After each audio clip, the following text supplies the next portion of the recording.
Ok, là ça marche. Hein. Donc je vais d'abord commencer et puis après ça je vais t'annoncer. Ok.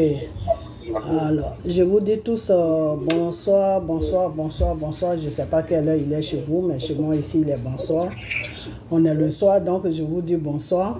Voilà, bonsoir mes frères et sœurs. J'espère que tout va bien chez vous, mes enfants. J'espère que tout va bien chez vous. Et j'espère aussi que vous êtes toujours dans la parole de Dieu. La parole de Dieu qui est la Bible, qui est les prières, qui est les jeûnes. Il faut que vous soyez toujours connectés à ces trois paroles de Dieu. Ok? Pour que votre Seigneur puisse toujours s'approcher de vous. Ok? Voilà. Alors aujourd'hui, j'ai mon fils qui est sur la Côte d'Ivoire, qui veut savoir beaucoup, qui se pose beaucoup de questions dans le domaine de notre Seigneur, le Dieu Tout-Puissant Jésus. Donc, je fais cette petite vidéo avec lui pour qu'il puisse me poser quelques questions qu'il ne comprend pas trop dans le Seigneur. Ok?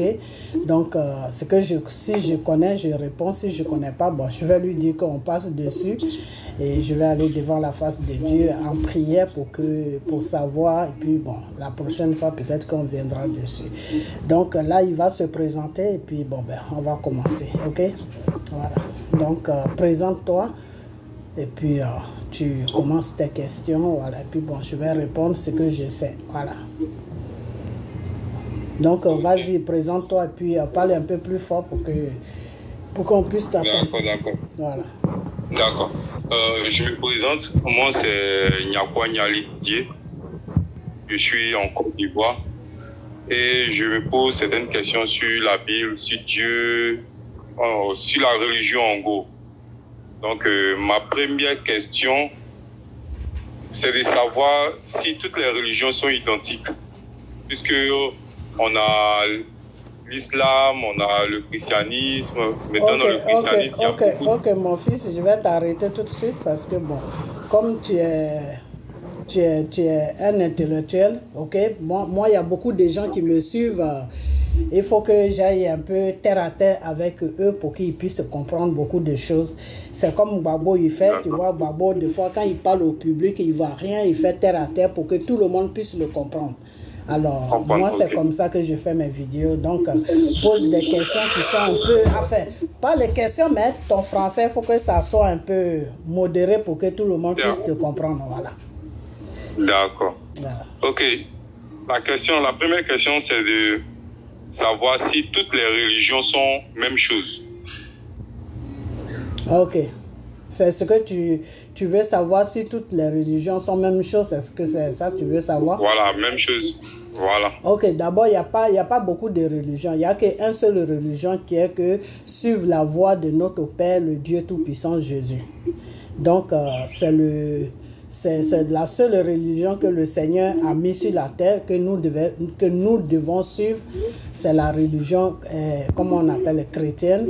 Et chrétienne qui est que l'évangélisation, c'est-à-dire l'évangélisation, parce que quand Jésus est venu sur la terre, c'est ce qui nous est laissé avant de partir. Donc, toutes les autres religions qui se disent, tous les autres que tu connais, moi, à ma connaissance, Dieu ne m'a jamais parlé de tout cela. D'accord. Voilà. Je ne sais pas si j'ai bien répondu. Si, tu as répondu à la question, j'ai une vision un peu plus claire. Okay. Maintenant, ma deuxième question, c'est de savoir au niveau du libre arbitre. Parce que nous, les hommes, Dieu nous a permis d'avoir un choix personnel, de connaître le bien et le mal. Maintenant, je veux savoir si les anges, au niveau des anges, est-ce que les anges aussi ont aussi ce libre arbitre? Pourquoi je pose la question? Parce qu'il y a l'un des anges de Dieu qui l'a désobéi. Donc je veux savoir si les anges, eux, ils ont le libre arbitre comme nous les hommes. Tu veux dire par là que si les anges connaissent le bien et le mal, quoi, c'est ça? Le mal, exactement, voilà. Ok. Les anges connaissent le bien et le mal. La preuve en est, Satan était le premier ange de Dieu.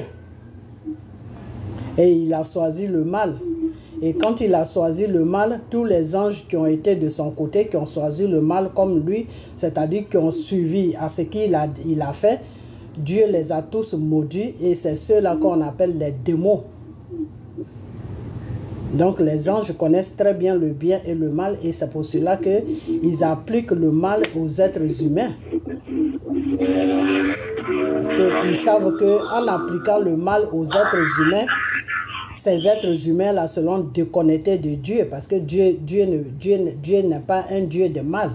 Donc ils savent très bien qu'en appliquant le mal aux êtres humains, Dieu va se déconnecter d'eux, donc ils vont venir plus de leur côté. Donc oui, les anges connaissent le bien et le mal. D'accord. Troisième question, j'aimerais aussi savoir, maman Marie, j'aimerais savoir notre Dieu. Quand j'ai lu la Bible, j'ai lu dans la Bible, j'ai vu que Dieu a créé le jardin d'Éden. Et quand il a créé le jardin d'Éden, il a mis dans ce jardin-là Adam et Ève. Et en même temps, il a mis au milieu de ce jardin un arbre. Pourquoi a-t-il créé cet arbre, sachant bien que il y avait la connaissance du bien et du mal là-dedans? C'est-à-dire, il a laissé l'arbre là, et je me dis que peut-être il savait aussi qu'ils allaient toucher à cet arbre-là. Pourquoi il a créé cet arbre-là? Ok. Ma question n'est pas trop claire. Non, c'est bon. J'ai compris. Enfin, j'ai compris, mais je ne sais pas. En répondant, tous ceux qui me suivent, ils vont comprendre, il n'y a pas de problème. Pourquoi est-ce que tu dis pourquoi est-ce que Dieu a créé l'arbre comment on appelle, du péché? Oui. Et il a mis ça dans le jardin d'Ève. Oui. Dans le jardin dans le jardin secret, où était, on appelle ça le jardin secret en spirituel.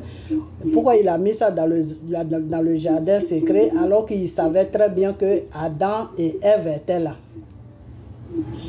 Ok. Alors pour toi, qu'est-ce que tu comprends par là? Pourquoi tu poses cette question? En posant cette question, qu'est-ce que tu comprends?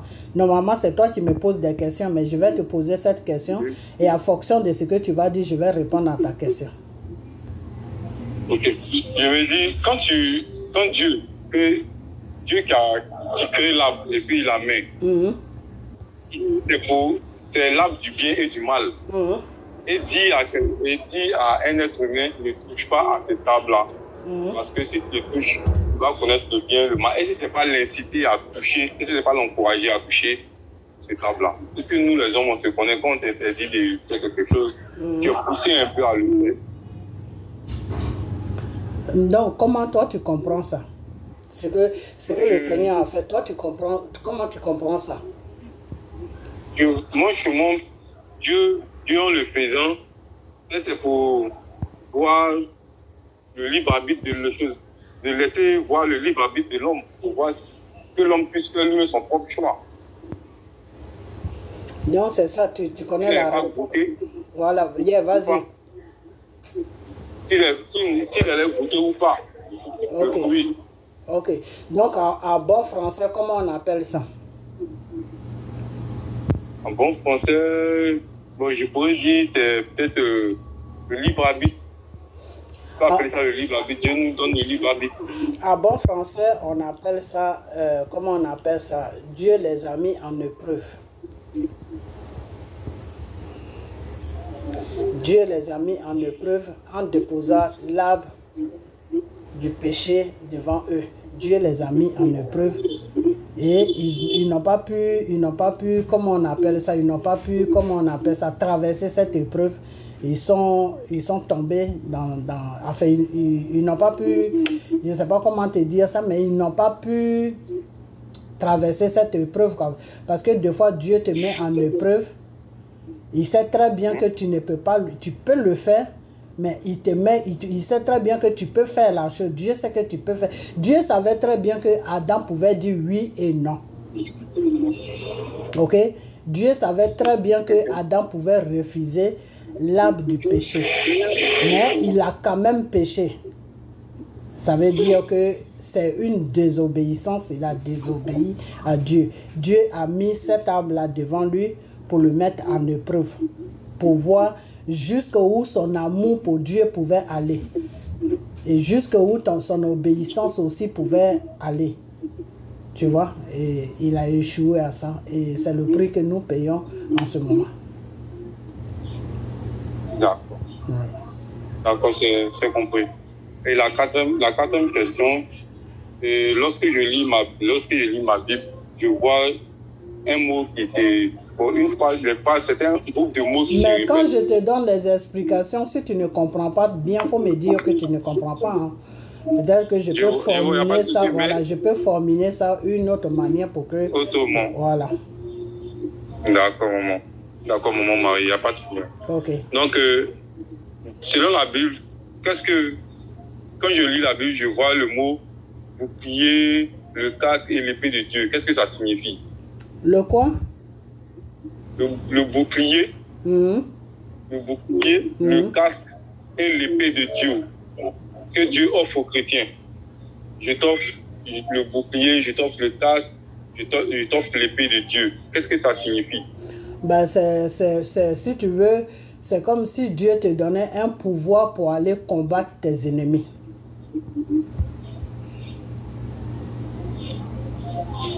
Pour aller combattre tes ennemis. Voilà, c'est-à-dire, Dieu te dit, il te donne le bouclier et l'épée et quoi encore, le casque.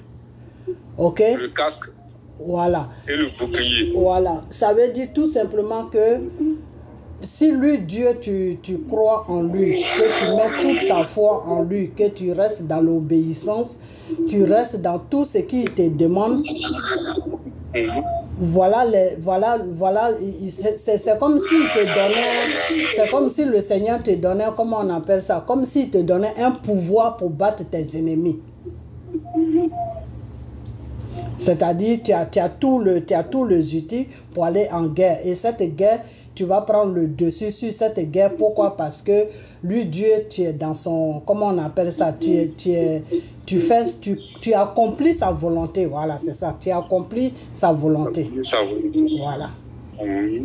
Donc, pour combattre tes ennemis, c'est-à-dire pour prendre le dessus sur tes ennemis, il faut toujours être dans la volonté de Dieu. La volonté de Dieu qui est que l'obéissance, aimer ton prochain et puis bon, tout le reste qui est dans la Bible, quoi. D'accord, d'accord. Là, c'est cool, je comprends mieux. Voilà. Okay.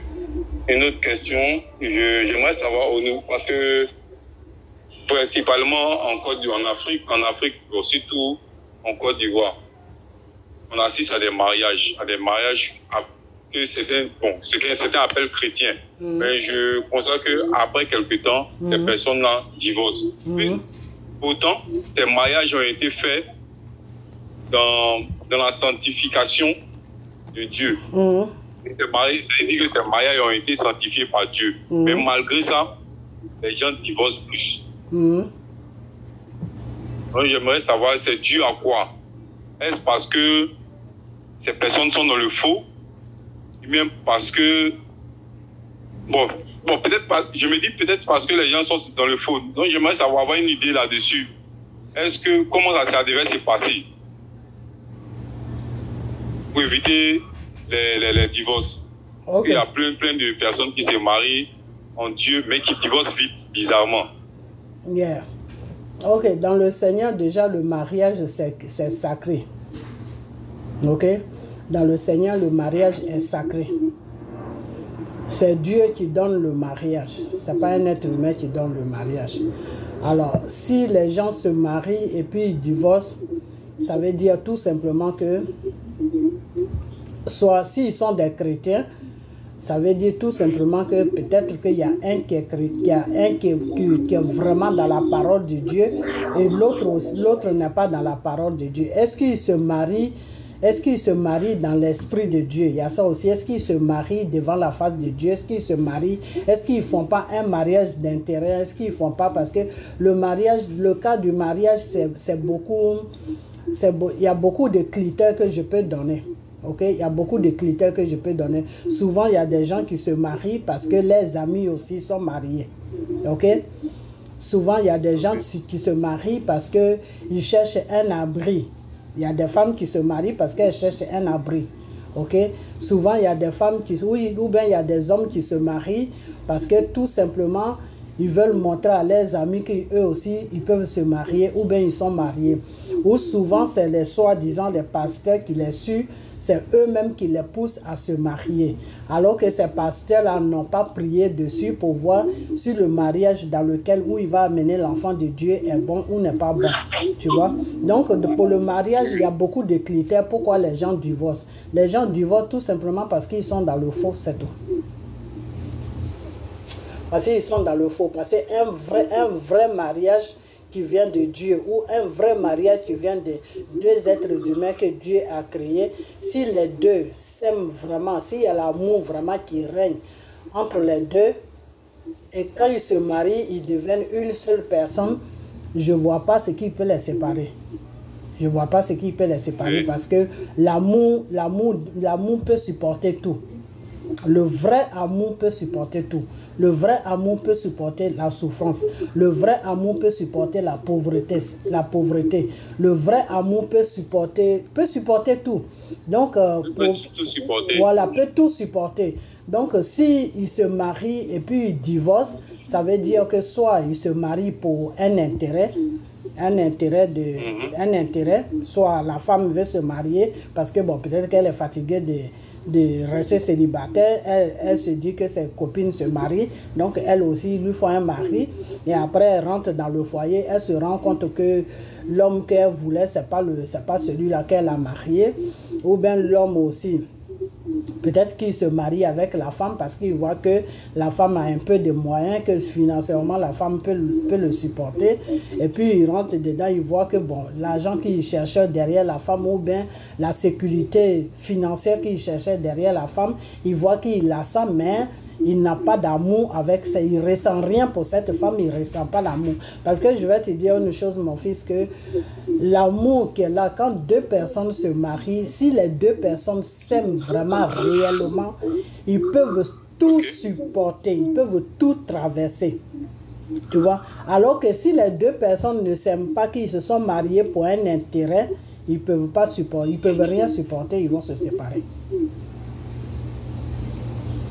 Donc, ça c'est juste. Quand tu vois les gens qui divorcent, tout, c'est parce qu'il n'y a pas d'amour. C'est parce que la femme que Dieu te donne ou le mari que Dieu te donne, il le prépare d'abord avant de te le donner. Avant que Dieu te fasse une rencontre d'une femme ou d'un homme que tu vas te marier avec, Dieu vous prépare vous deux d'abord. Et Dieu vous prépare comment?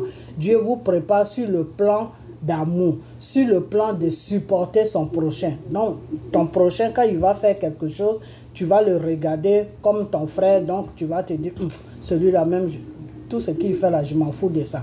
Tu vas banaliser tout ce qu'il fait, quoi. Tu vois, celui qui est à côté va dire, mais il fait ça, mais pourquoi tu dis, tu sais quoi, il faut laisser ça. Tu vois, toi, tu vas toujours tout banaliser. L'homme aussi, c'est pareil, il va banaliser. Donc, c'est dans la banalisation, là, vous pouvez rester jusqu'à vous allez vieillir dedans. Nos parents d'avant, nos arrière-parents d'avant, là, pourquoi les deux restaient ensemble jusqu'à puis la mort les séparait? Parce qu'ils ne se mariaient pas pour l'intérêt. Ils se mariaient tout simplement parce que la femme l'homme voit la femme, il voit que celle-là, elle est bien pour moi. La femme aussi voit et dit, elle est bien pour moi. Et puis bon, il y avait le respect aussi. Il y avait le respect parce que l'homme va demander la main de la femme et il l'amène chez lui. Donc, il ne se voit pas encore en train de laisser cette femme parce que les deux familles se mettent ensemble pour les marier. Donc, il y a le respect. Il y a deux choses qui font qu'un mariage tient vraiment la route. Il y a l'amour et il y a le respect. Quand il n'y a pas l'amour, il n'y a pas le respect, là, ce mariage-là n'ira nulle part.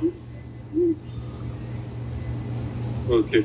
Parce que le respect, des fois, peut t'obliger à rester avec la personne, même si la personne fait n'importe quoi, tu vas toujours garder ça pour toi, parce que tu te diras, j'ai été demander sa main, mes parents sont au courant, elle aussi, ses parents savent, comment on va aller devant eux encore pour dire ça, donc on n'est qu'à laisser tomber, tu vois, non?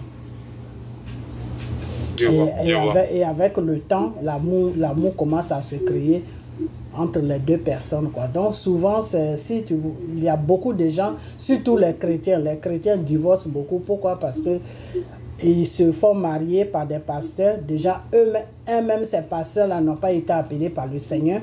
Donc, c'est des pasteurs qui viennent faire l'œuvre de Dieu sans appel de Dieu. Donc, c'est sans appel de Dieu. Donc, c'est des gens, ils n'ont pas de connaissance de Dieu. C'est des gens, ils ne connaissent rien. Ils mettent juste les deux ensemble. Soit souvent, l'homme lui a donné un peu d'argent. Donc, il lui dit, ah, moi, la fille, là, elle me plaît. Et puis, boum, il va ramasser la pauvre fille pour venir lui donner un mari qui n'est même pas connecté avec lui. On voit ça beaucoup. Voilà. Donc, quand c'est dans ce sens-là, quand vous mentez, quand ils mentent sur Dieu, que non, quand celui qui se dit pasteur, il va dire, oui, c'est Dieu qui m'a dit que vous êtes fait pour l'autre, ben, vous allez vous séparer parce que déjà, Dieu n'aime pas le mensonge. Donc, vous n'allez pas prospérer dans le mensonge. Parce que Dieu même va faire que vous allez vous séparer. Parce que celui qui vous a mis ensemble a pris son nom en vain pour vous marier. Donc, Dieu même va casser cette union. Pour ne pas qu'il continue, pour ne pas que celui qui se dit pasteur là continue à faire cela. Tu vois, non? Parce que deux fois, c'est un arrangement que lui, il fait et puis il marie les gens. Donc, quand c'est comme ça, le mariage ne va pas durer parce que c'est un mariage que Dieu même va briser. Ok. Voilà, donc j'ai approfondi pour que tu comprennes parce que c'est pour que je puisse comprendre. Pour que tu puisses comprendre. Donc, quand ils divorcent comme ça veut dire que c'est des arrangements qui est fait entre l'homme et celui qui se dit pasteur. Ok, donc ça ne peut pas aller loin parce que c'est sur le nom de Dieu qu'ils ont fait ça et c'est pas Dieu qui les a dit, c'est pas Dieu qui a dit à celui qui se dit pasteur. Lui-même c'est une imagination, il a menti sur Dieu pour que la fille puisse accepter. Donc Dieu ne va pas laisser sa fille prospérer dans le mensonge. Donc Dieu même va créer situation, ça va pas aller nulle part. Même s'ils ont des enfants n'importe comment, mais un jour ils vont se séparer. Tu vois? Ah, ok. Voilà, un jour ils vont se séparer. Ok. Bon, si c'est aussi un mariage du monde comme ça qui n'a rien à voir avec l'église, qu'il y a beaucoup de séparation, ça veut dire que c'est le matériel, ils se marient en se basant sur le matériel. Donc, quand ils voient maintenant qu'ils ont le matériel, mais il n'y a plus d'amour, bah, ils se séparent. Hein? Ils se séparent. Voilà. Ils se séparent. Voilà. D'accord. En tout cas, vous avez bien approfondi la réponse. Donc, je comprends mieux maintenant pourquoi il y a tellement de divorces, voilà. Particulièrement chez nous. Et ma seconde réponse, et ma seconde question plutôt, bien sûr le fait des péchés. Yeah. Je veux savoir si les péchés sont tous égaux. Je vais être un peu plus clair. Si par exemple, ça c'est un exemple, moi, mon péché, c'est de mentir. Et la personne, quelqu'un d'autre, son péché, c'est de commettre des crimes. Est-ce qu'on aura le même degré de péché devant Dieu? C'est-à-dire que si lui se met en genoux pour prier, et que moi aussi je me mets en genoux pour prier, est-ce que Dieu va nous pardonner notre pardon, là, ça sera la même chose. Je veux juste savoir, est-ce que les péchés ont des degrés? Un péché est moins que l'autre, est plus bon que l'autre, ou bien plus chaud que l'autre? Je veux juste savoir. Enfin, ok, devant le Seigneur, le péché, c'est le péché. Mais il y a des degrés de péché. C'est ça, tu veux savoir le degré des péchés? Oui. Ok. Quelqu'un qui ment normalement, Dieu peut te pardonner facilement si tu laisses ton mensonge. Ok. Maintenant, celui qui tue, Dieu peut le pardonner comme Dieu peut ne pas le pardonner. Ah bon? Yeah, c'est entre les deux.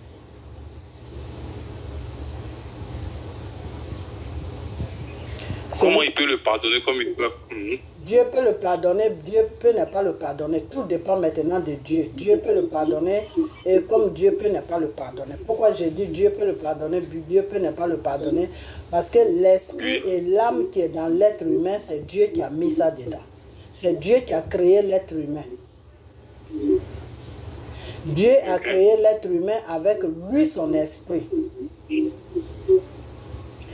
Et c'est l'esprit de Dieu qui fait que Dieu, quand Dieu te crée, Dieu te dit que j'ai créé l'homme à mon image. Parce que c'est son esprit qui fait que tu es l'image de Dieu. Je ne sais pas si tu comprends. Je comprends un peu, mais pour éclaircir un peu parce que... Ok, Dieu a créé l'être humain à partir de son esprit. L'être humain est l'image de Dieu sur la terre. Ok. Je ne sais pas si tu comprends ou si tu comprends pas. Je comprends. Là, je comprends, je suis là. Ok. Dieu a créé l'homme à partir de la parole et à partir de la terre et à partir de son image. L'image de Dieu qui est l'esprit de Dieu. Parce que c'est l'esprit de Dieu et son âme qui nous connecte, qui fait qu'on est connecté à lui. Ok. Alors, si Dieu a créé l'être humain à partir de son image, qui est son esprit et qui est son âme, et quelqu'un vient tuer cette personne, c'est comme si la personne avait tué l'esprit et l'âme de Dieu. Oh, ok. Tu comprends? Je vois. Voilà. Je comprends. Voilà. Donc, quand la personne, par exemple, quelqu'un peut tuer quelqu'un qui a fait plein de péchés, mais cette personne n'ira jamais en enfer. Il va aller directement, il va aller au paradis chez Dieu. Pourquoi? Parce que il n'a pas encore, comment on appelle ça? Je ne sais pas comment t'expliquer ça bien.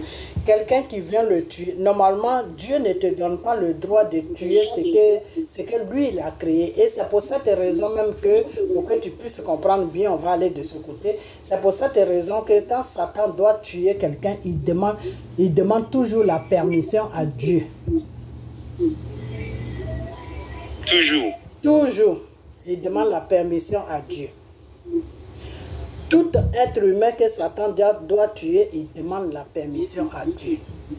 Parce que Satan même n'a pas créé personne. Satan ne s'est pas créé. Satan s'est détruit, mais il ne s'est pas créé. Oui, ok, oui, ça c'est vrai. Ok. Donc, si Satan demande la permission avant de tuer l'être humain, toi qui es l'être humain, de quel droit tu tues ton semblable? Oui. Tu vois? Donc, le crime de tuerie est plus, c'est le crime que Dieu peut pardonner comme il peut ne pas pardonner.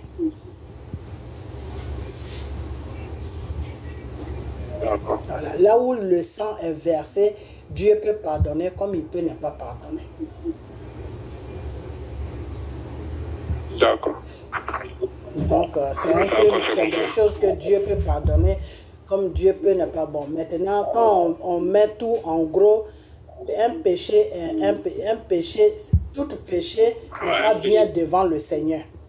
Tu vois, le Seigneur te demande, répands-toi de tes péchés, c'est-à-dire, laisse tes péchés pour que moi, Dieu, je puisse mettre ma face vers toi, pour que je puisse t'étendre la main de tout ce que tu demandes. Tu vois, donc, quelqu'un ne peut pas être dans un péché de mensonge, de toutes choses pour dire que non, Dieu pardonne ce péché. Dieu, non, un péché, c'est un péché. Mais il y a un grand péché que Dieu même ne pardonne pas du tout, c'est le crime. C'est-à-dire ôter la vie à quelqu'un parce que tu n'as pas créé. Donc, de quel droit toi tu ôtes la vie? Si toi tu n'as pas créé, de quel droit tu enlèves la vie? Tu vois, donc c'est des péchés qui sont un peu forts, quoi. Ah bon, j'ai compris la réponse. J'ai compris la réponse. Et je continue avec une autre question pour mon mari. J'ai lu récemment je pense la semaine passée, j'ai lu dans la Bible que quand on doit partir au paradis, avant de partir au paradis, il faut qu'on meure. Si on doit partir au paradis, on en fait, il faut qu'on meure. Yeah. Mais j'ai remarqué en lisant la Bible qu'il y avait deux personnages dans la Bible, cités dans la Bible, qui ne sont pas morts. Ils sont allés au paradis, ils sont allés en haut. Je veux savoir pourquoi. Comme les personnages, il y a Élie et Enoch. Élie et Enoch, qui ne sont pas morts, ils sont montés au ciel. Pourquoi sont-ils montés? Pourtant, il écrit que avant d'aller au paradis ou en enfer, la chair ne va pas là-bas, c'est l'âme qui y va. Mais pourquoi eux en chair sont montés? Enfin, quelqu'un ne peut pas monter, je ne sais pas dans quelle partie de la parole de Dieu tu as lu ça. Mais la chair ne peut pas vivre au paradis.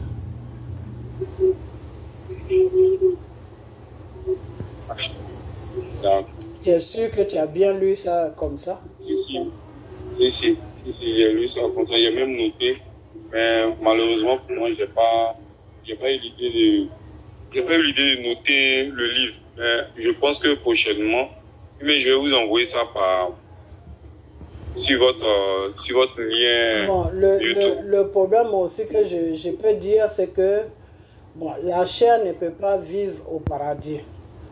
Mais des fois, Dieu peut te faire la grâce d'aller au paradis pour aller visiter, aller juste visiter le paradis et puis tu reviens sur la terre. Alors, je ne sais pas si c'est ce qu'ils ont fait.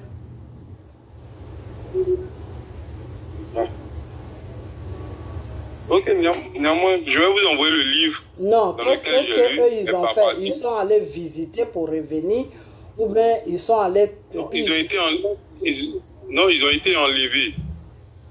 Ils ont été enlevés, voilà, je ne sais pas si c'est une visite, mais ils sont allés, oui, rester. Mais c'est ces deux personnages qui ont été enlevés. Élie et Enoch. Ok, quand ils ont été enlevés, ils sont revenus sur la terre ou ils ne sont plus revenus? Non, ils ne sont plus revenus. Ok, donc ce n'est pas la chair que Dieu a pris, c'est leur esprit et leur âme qu'il a pris. Une autre question qui me tient aussi un peu à cœur, parce que je vois ça beaucoup ici en Côte d'Ivoire.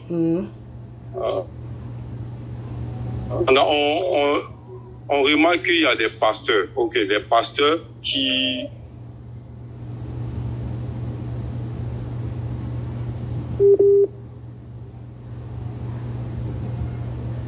servent Dieu et dimanche ils prêchent et en même temps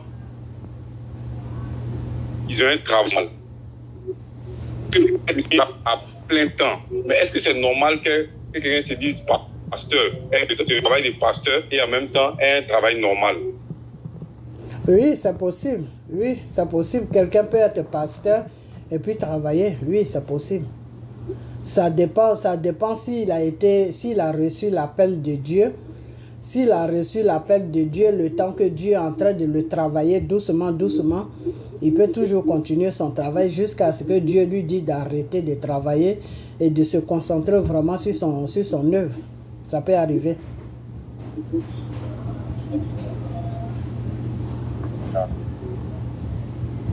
D'accord. Donc, ce sont là mes préoccupations. Mes préoccupations. Vous avez éclairé ma lanterne. Ben, tu n'as plus une autre question à poser, je ne sais pas. Du monde qu'on vit, des trucs comme ça, je ne sais pas. Bon, d'abord, exactement. Je voulais aussi revenir sur, une fois en message, je vous avais envoyé, je vous avais dit qu'au niveau du baptême, au niveau du baptême, j'ai eu une explication, mais ce n'est pas encore trop clair dans ma tête. Je vais savoir, comme je l'ai dit tantôt, quelqu'un qui est déjà baptisé une première fois, et est-ce qu'il peut s'il voit que le premier baptême n'a rien changé dans sa vie, est-ce que c'est possible à lui de rebaptiser, ou même de rester toujours dans le premier baptême et puis d'essayer de s'améliorer? Est-ce que c'est possible à lui de se rebaptiser? Ok, c'est quel genre de baptême la personne a fait? Un baptême d'eau. Un baptême d'eau, mais l'eau d'eau. Le baptême a été l'eau d'une piscine, de ce genre. Ok, donc la personne, si je comprends bien, la personne s'est baptisée dans la piscine, c'est ça? C'est ça. Ok, d'abord, l'eau de la piscine, quand tu te baptises dans la piscine, ce n'est pas un baptême que Dieu reconnaît. Le baptême de la piscine, Dieu ne reconnaît pas ça parce que le Seigneur te dit que tout ce qui est du monde, lui ne fait pas partie de ça. Et c'est pour cela qu'il te dit que prie-moi en vérité et en esprit. Parce que tout ce qui est du monde, Dieu ne fait rien avec ça. Dieu ne participe pas au truc du monde. Donc si quelqu'un a été baptisé dans la piscine, Dieu, c'est pas un baptême de Dieu, parce que le baptême de Dieu vient de l'eau que Dieu a créée, l'eau qui vient de la terre. L'eau de la piscine, ça ne vient pas de la terre, c'est un tuyau qu'on te met et puis on tire l'eau. Ok, et quand cette eau-là est sale, on la vide et puis on nettoie le baptême. Est-ce que tu peux vider l'eau de la mer ou d'une rivière ou d'un fleuve? Tu peux vider cette eau-là puis laver en bas? Non. Ok, donc le baptême de la piscine n'est pas reconnu par le Seigneur.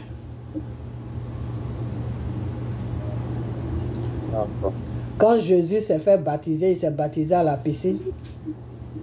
Non, il s'est baptisé dans une rivière. Ok, donc le baptême de la piscine n'est pas reconnu par le Seigneur parce que c'est le Saint-Esprit qui se baptise. Avant que Jésus ne vienne sur la terre, quand l'être humain a péché et puis Dieu s'est détourné de l'être, Dieu s'est éloigné de l'être humain, le baptême était fait n'importe comment. Mais depuis que Jésus est venu, le baptême est fait maintenant par le Saint-Esprit. Et si c'est le Saint-Esprit qui doit te baptiser, c'est l'eau que lui il a créée, qu'il reconnaît, c'est dans ça qu'il te baptise. Il ne te baptise jamais dans quelque chose qu'il ne reconnaît pas. Donc tous ceux qui font les baptêmes de barriques, les baptêmes de piscines, les baptêmes de ceci, devant Dieu, ils ne sont pas baptisés. Devant Satan, ils sont baptisés, mais pas devant Dieu.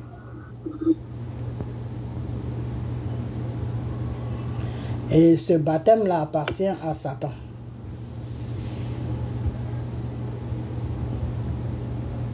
Donc c'est Satan qui reconnaît qu'ils sont baptisés, mais Dieu ne reconnaît pas qu'ils sont baptisés.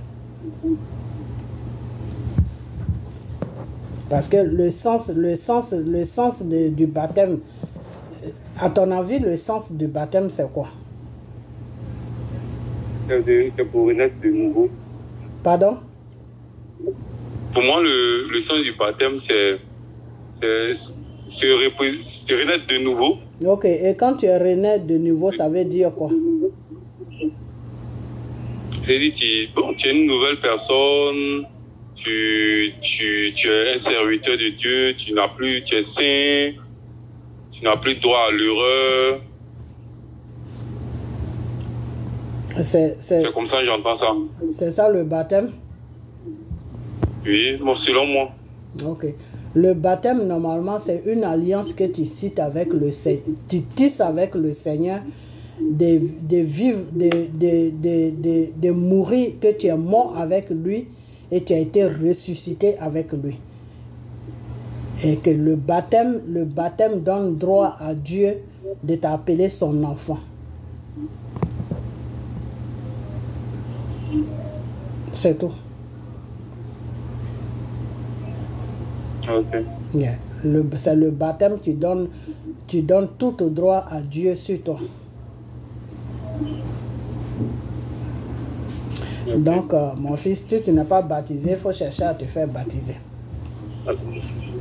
D'accord, maman. Voilà, parce que c'est le baptême qui donne tout droit à Dieu de t'appeler son enfant. Parce que tout enfant, toute personne que Dieu a créée sur la terre, pourquoi est-ce que le Seigneur a mis l'arbre du bien et du mal?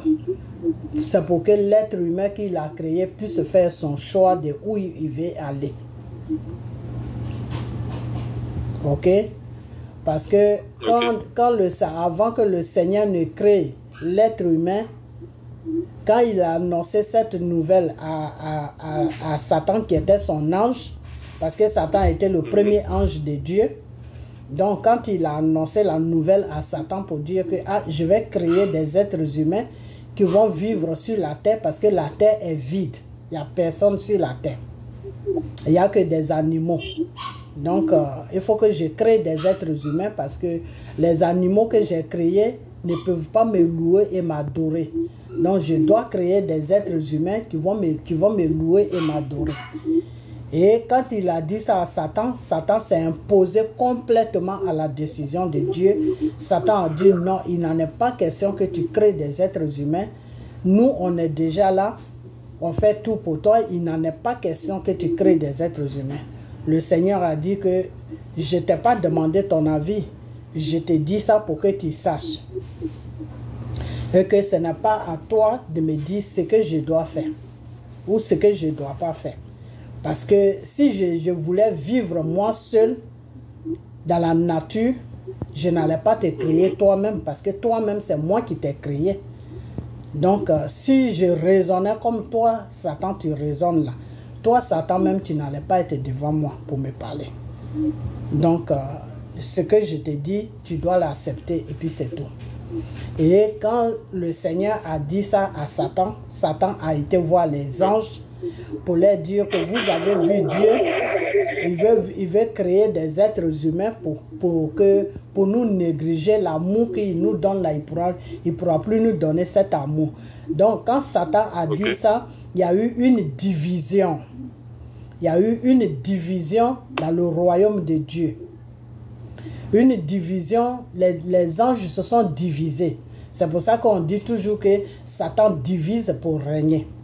C'est là que ça a commencé. Tu vois, il y a eu une division. Donc quand il y a eu cette division-là, ceux qui étaient d'accord avec Dieu, les anges qui étaient d'accord avec Dieu, ils sont partis du côté de Dieu. Ils ont dit non, Dieu c'est notre Père. C'est lui qui nous a créés. On doit l'écouter, on doit faire tout ce qu'il nous demande de faire. S'il dit il va peupler la terre, nous on n'a qu'à dire seulement oui. On n'a rien à lui dire, on n'a rien à lui poser. On doit l'obéir. Et ceux qui ont dit ça, c'est ceux-là qui sont partis du côté de Dieu. Et maintenant, il y a d'autres parties des anges qui ont dit non, qu'on doit l'imposer notre loi. On doit lui dire qu'il ne doit pas créer des êtres humains. On doit s'imposer à lui. Et c'est ceux-là qui sont partis du côté de Satan. Donc, quand le Seigneur... Hein? Allô? Oui. Une parenthèse rapidement. Parce que là quand je vous entends parler, quand je t'entends parler, maman Marie, c'est que plusieurs personnes vont se poser la question de savoir pourquoi est-ce que Dieu, qui est créateur des anges, n'a pas corrigé si je peux dire ça, la rébellion qui s'est passée le jour en même temps. Il n'est plus qu'il y ait ces anges rebelles. Pourquoi Dieu n'a pas corrigé ça en même temps? Pourquoi il les a laissés partir et puis donc nous fait payer ces enfants? Ok, pourquoi Dieu n'a pas corrigé ça en même temps? Parce que quand la parole s'est présentée à Dieu, la parole a posé des critères à Dieu et Dieu aussi a posé des critères à la parole. Donc ces critères-là font que Dieu ne peut pas demeurer dans le mal. Parce que dire à quelqu'un, s'imposer aux idées de quelqu'un, c'est le mal. Je ne sais pas si tu comprends. Je comprends. Voilà. C'est-à-dire quelqu'un te dit que moi, je ne veux pas que tu fasses ça. Si tu fais ça là, moi, je vais me séparer de toi. Et puis, tu vas poser une loi parce que c'est toi qui es le maître, c'est le mal. Je ne sais pas si tu comprends. Je te suis toujours. Parce que je vois que tu n'es pas trop satisfait de ce que je te dis. Parce que quand Satan a dit à Dieu non d'abord, Dieu a dit que tu ne dois pas me dire non. Je suis ton Père, je suis ton Créateur, tu ne dois pas me dire non. Et que c'est ce que je t'ai dit là, que si j'avais cette méchanceté que tu es en train de me présenter là, est-ce que toi, Satan même, tu allais être créé? Ok? C'est ce que Dieu a demandé à Satan. Et Satan n'a pas répondu à ça. Satan a tout simplement dit que lui, il ne veut pas que Dieu crée des êtres humains. Et c'est là que Dieu lui a demandé, mais si moi je crée, parce que c'est ce que je veux faire, si je crée des êtres humains là, pourquoi tu vas me dire, enfin, tu n'es pas là pour me dire oui ou pour me dire non. Je dois faire quelque chose pour peupler la terre. Je le fais. Je le fais. Je ne te demande pas la permission. Je te le dis pour que tu le saches. Et c'est à partir de là que Satan a dit, d'accord, comme moi je ne veux pas et que tu ne veux pas respecter moi mon choix, je vais, si tu crées tes êtres humains, ben je vais les éloigner de toi. Ok? Je vais les éloigner de toi, c'est-à-dire, je vais les amener dans le mal. Je vais les amener dans le mal et c'est là que Dieu lui a demandé, mais tu vas les amener dans le mal. Parce que le problème qui est là, c'est que Dieu avait déjà créé le mal avant que Satan ne fasse toutes ces bêtises-là. Ah, ok. Moi qui pensais que le mal est né avec le diable. Ok. Tu ne me suis pas bien. Dieu a créé le bien et le mal. Le commencement, tout ce que Dieu a créé, Dieu a demandé le mal et le bien. Ok. Tu comprends, non? De la façon que Dieu a prononcé la parole et la parole a accompli de créer le ciel et la terre. C'est comme ça que Dieu a créé le mal, le bien et le mal. Parce que tout ce que Dieu a créé à partir de la parole, c'est deux. Tu comprends, non? Je comprends. Tout ce que Dieu a créé, ça vient par deux. Et c'est pour cela que nous avons deux yeux. C'est pour cela que nous avons deux narines. Deux trous de narines. Ok? C'est pour cela que nous avons la bouche et la langue. C'est pour cela que nous avons deux oreilles. C'est pour cela que nous avons la tête et les cheveux. C'est pour cela que nous avons deux pieds, c'est pour cela que nous avons deux mains. Tout ce que Dieu a créé, ça vient par deux. Est-ce que tu comprends? Oui, je vois. Ok. Donc, quand le Seigneur a créé, pour que tu puisses comprendre bien, quand le Seigneur a créé, le commencement, c'était la parole. Et la parole était là, il n'y avait pas de forme. Et la parole a demandé un Dieu. Et Dieu se créa devant la parole. Et la parole et Dieu faisant une seule personne. Et Dieu demanda maintenant la lumière. La lumière a apparu. Maintenant, après la lumière, maintenant, Dieu demanda maintenant le ciel et la terre. Après que Dieu ait créé le ciel et la terre, Dieu a demandé l'eau. Et l'eau s'est éparpillée sur la terre. Dieu a demandé la nature. La nature, c'est la forêt. La forêt s'est éparpillée sur la terre. Après la forêt, Dieu a demandé le vent. Et le vent a pris tout tout ce que Dieu a demandé, le vent s'est installé. Après le vent, Dieu a demandé à la parole les animaux. Toutes sortes d'animaux, les oiseaux, tout. Les serpents, tout ce qui est animal.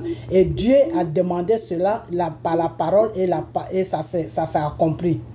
Et après maintenant, l'animal maintenant, Dieu a demandé, bon, j'ai sauté un peu, Dieu a demandé le bien et le mal. Ok? Dieu a demandé le bien et le mal. Dieu a demandé le jour et la nuit. Dieu a demandé la pluie et le bon temps, le beau temps. Le beau temps, c'est le soleil, tout ça. Dieu a demandé la pluie et le beau temps. Dieu a demandé l'humidité et le soleil. Dieu a demandé tout cela. Et c'est l'être humain qui a été la dernière chose que Dieu a demandé, Dieu a demandé l'être humain, et l'être humain a été créé par le Seigneur à partir de la terre. Et pourquoi Dieu a créé l'être humain à partir de la terre, et il a créé les choses, comment on appelle les anges à partir du ciel, parce que les anges devaient vivre dans le ciel avec lui. Et la terre devait vivre, les hommes doivent vivre sur la terre. Et c'est pour cela que Dieu a pris la boue, il a créé l'être humain à partir de la boue. Donc la chair de l'être humain est connectée à la boue. L'esprit et l'âme de l'être humain est connecté au ciel. Donc Dieu avait déjà fini de créer tout ce qu'il devait créer sur la terre. Tout. Et après ça maintenant, il a demandé un ange dans le ciel qui était Satan. Donc quand Dieu a demandé l'ange qui était Satan, Satan a été le premier ange de Dieu, et après ça Dieu a demandé maintenant beaucoup d'anges avec des femmes tout ménagées, et tout a apparu devant lui. Ok? Donc quand Dieu a demandé maintenant à créer les êtres humains pour occuper maintenant, pour peupler maintenant la terre, c'est là que Satan s'est imposé. Satan s'est imposé, pourquoi? Parce que par la jalousie. Parce que le temps que Satan est resté avec le Seigneur l'a donné tellement d'amour que Satan ne voulait pas partager cet amour-là. Donc c'est cet amour-là qui a fait que Satan s'est imposé à Dieu pour dire que non, je ne veux pas. Donc le degré que lui, Satan, il a pris, tu crées tes êtres humains, mais moi je vais les détourner de toi, je vais les choses, comment on appelle ça, je vais les détruire. Donc Dieu n'a rien dit. Dieu a dit, il n'y a pas de problème. Donc quand Dieu a créé Adam, il y avait déjà le mal et le bien avant que Dieu ne crée Adam. Donc quand Dieu a créé Adam, comme Satan connaissait déjà l'arbre du mal, parce que quand Dieu a montré beaucoup de choses à Satan, si tu veux. Dieu, il a montré beaucoup de choses à Satan. Donc Satan connaît beaucoup de choses de Dieu. Mais la seule chance qu'on a eue, c'est que Dieu ne s'est pas vraiment dévoilé à Satan. Mais le peu que Dieu a montré à Satan là, c'est ce que Satan prend maintenant pour venir nous frapper chaque jour. Ok? Donc le peu que Dieu a montré à Satan là, Satan a pris ça maintenant pour aller maintenant contre la créature de Dieu qui était Ève. Et donner ça à Ève pour lui dire, va voir ton mari, vous allez manger ça. Si vous mangez ça là, vous allez être plus fort que Dieu. Donc il les a amenés dans un mensonge. Et à cette époque, Ève et Adam, ils étaient dans l'ignorance. Ils étaient un peu innocents, ils étaient comme des bébés. Donc, c'est comme ça que Satan les a trompés. Donc, quand tu demandes que oui, pourquoi est-ce que Dieu n'a pas agi quand il a vu le péché venir tout de suite dans le ciel? Dieu n'a pas agi. Pourquoi? Parce qu'il avait déjà créé le bien et le mal. Donc, il ne pouvait plus aller contre le mal. Tu vois? Il ne pouvait plus aller contre le mal. Il pouvait seulement trouver maintenant des voies pour que le mal puisse, pour que l'homme puisse dominer le mal. Tu vois, il pouvait seulement, tout ce qu'il pouvait faire, c'est de trouver des voies pour que l'homme puisse dominer le mal. Sinon, il ne pouvait plus aller contre le mal. Pourquoi? Parce que toute chose que Dieu dit là, il ne peut plus aller contre ça. Quand Dieu te dit que mon oui, c'est mon oui, mon non, c'est mon non, Dieu ne dit pas oui, et puis après, il va revenir encore pour dire non. Tu vois? Donc, c'est ça qui a fait que Dieu n'a pas pu faire quelque chose à Satan. Dieu a tout simplement dit à Satan que moi, je dois faire ça, c'est tout. Que tu l'acceptes, que tu ne l'acceptes pas, ça c'est ton problème. Et c'est à partir de là que Satan a pris son clan des anges qui sont venus vers lui, parce que ceux-là, ils ont suivi le mal qui était Satan. Donc Dieu, quand Satan a amené le péché sur la terre, Dieu, quand il a fini de mettre Adam et Ève dehors de son jardin, pour leur dire que allez-y sur la terre n'était pas prête. Je n'ai pas encore fini de préparer la terre, mais comme vous avez touché à l'arbre de péché, je ne peux plus rester avec vous, parce que moi, Dieu, je ne suis pas un Dieu de mal, je suis un Dieu de lumière. Donc, allez-y sur la terre, mais voilà la souffrance que vous allez rencontrer sur la terre. La terre sera une jungle pour vous, c'est-à-dire celui qui est fort, celui qui reconnaît que je suis son Père, celui qui va suivre mes lois, ben c'est celui-là que je vais sauver. Celui qui va suivre les lois de Satan, celui-là, il va aller en enfer. Et c'est là que Dieu a jugé, Dieu a créé d'abord l'enfer, et il a montré l'enfer à Satan pour dire que c'est là-bas que tu vas aller pour le péché que tu as fait.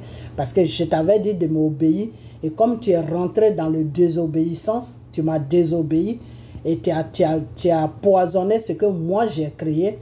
Voilà ta punition que tu vas avoir. À partir d'aujourd'hui, je te maudis, tu vas ramper comme un serpent, tu vas respirer la poussière, tu vas vivre que de la poussière. Et que les anges qui étaient avec lui, il a maudit les anges, que vous êtes tous des démons. Vous êtes tous, c'est pour ça que les anges là sont devenus des démons. On les appelle plus des anges, on les appelle des démons. Tu vois, non? Voilà. Et Dieu les a interdits, Dieu a dit, bon, comme vous n'avez pas aimé, vous n'avez pas aimé mes créatures que j'ai créées, vous les avez attirées dans le péché, la terre sera maudite. Dieu les a maudits sur la terre, qu'ils ne monteront jamais, ils vont jamais mettre les pieds sur la terre, que la terre va les maudire chaque jour que lui Dieu il fait, la terre va les maudire. Donc c'est pour cela que Satan, c'est pour cela que tu vas voir que comment on appelle Satan et ses agents qui sont des démons ne peuvent pas vivre sur la terre. Tu vois, ils ne peuvent pas vivre sur la terre. Quand je dis ils ne peuvent pas vivre sur la terre, c'est-à-dire quand ils viennent sur la terre, il faut qu'ils cherchent un corps où ils vont rentrer. Ah, ok. Voilà. Ils doivent posséder un corps où ils doivent rentrer. Parce que c'est le corps humain qui a été béni pour vivre sur la terre. Voilà. Et comme eux, ils ont été maudits sur la terre, Dieu les a maudits. Donc, ils ne peuvent pas vivre sur la terre. Donc, ils sont obligés de chercher un corps ou chercher un animal où ils vont rentrer dans l'animal pour vivre sur la terre, où ils vont rentrer dans un corps pour vivre sur la terre, où ils vont rentrer dans les murs, ils vont rentrer dans les murs pour vivre dans les murs. Voilà. Donc, c'est pour cette raison-là que Dieu n'a pas pu détruire choses comme on appelle. Il n'a pas pu arrêter ça parce que, voilà, parce que Dieu avait déjà tout créé. Il a créé le bien et le mal. Donc, si Satan est parti dans le mal, Dieu tout ce qu'il a fait seulement, c'est d'éloigner Satan de lui. Et tous les anges qui ont été dans le mal à Satan, de les éloigner de lui. Et puis, continuer comme ça. Maintenant, l'être humain qui veut suivre Satan, c'est son choix qu'il a fait. Au dernier jugement, c'est en enfer qu'il va terminer. D'accord. Non, c'est pour ça. D'accord. Bon, ma dernière question est celle qui... Je ne sais pas si tu as bien compris, hein, parce que j'ai beaucoup parlé. J'ai compris. Non, j'ai compris le maximum, en même temps l'essentiel. Voilà. Vraiment, merci.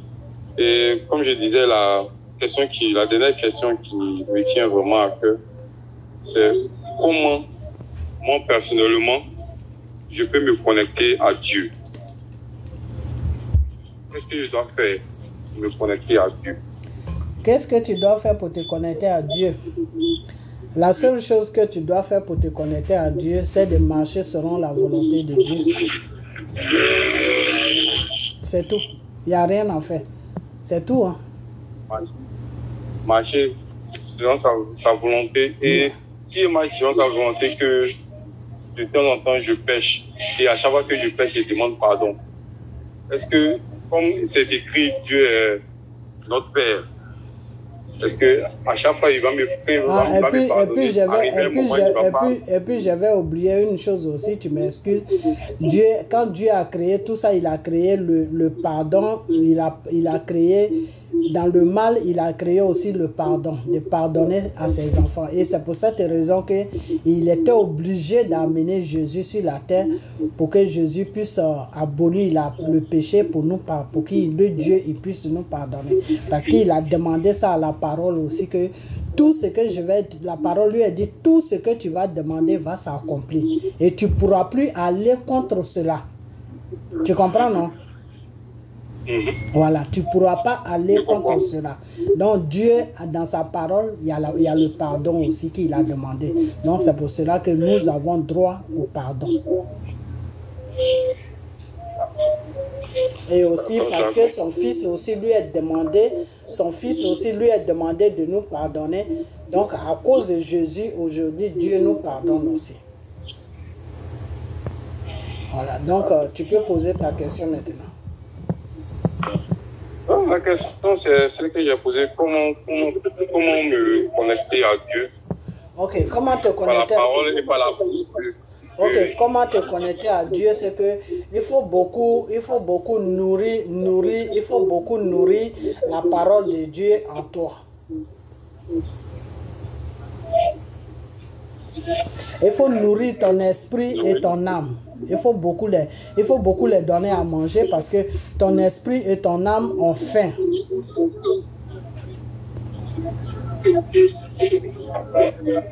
C'est pas pareil comme la même nourriture qu'on mange. Quand vous me parlez de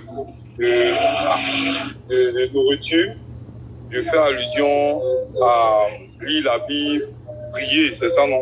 Voilà. La nourriture pour se connecter vraiment à Dieu, il y a 3 trucs pour se connecter vraiment à Dieu. C'est de nourrir ton âme et ton esprit de la parole de Dieu et des règles de Dieu. Après ça, il y a crainte,